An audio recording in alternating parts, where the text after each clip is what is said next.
पाठक विचार मंच उपखंड सांबादिक संघ पक्षर नेताजी जयंती पालित कामाक्षीनगर समाज पाठक विचार मंच पक्षर नेताजी सुभाष चंद्र बोस वीर सुरेन्द्र साई जयंती उत्सव कार्यालय परिसर में अनुष्ठित हो जाइछि।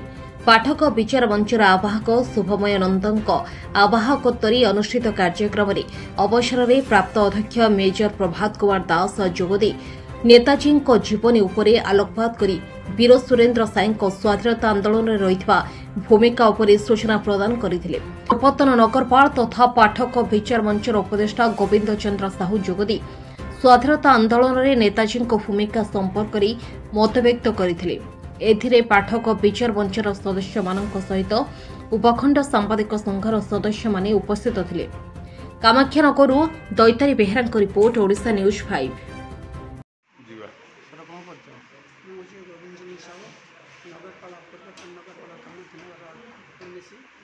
आज आम सांबादिक संघ और पाठक विचार मंच तरफ सुरेन्द्र साय और सुभाष चंद्र बोस जयंती पालन करते आमर उपस्थित थे समस्त वार्ता जपरी समस्त मेजर प्रभात दास कामाक्षीनगर महाविद्यालय अवसरप्राप्त अध्यक्ष जड़े इतिहास अध्यापक थे।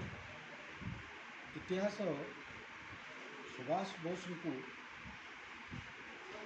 भारतर श्रेष्ठ संतान बोली ग्रहण करुच्ची।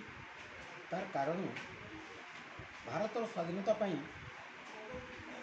युव अवस्था संग्राम कर चलते आईएएस पर चाकरी को परित्याग कर भारतर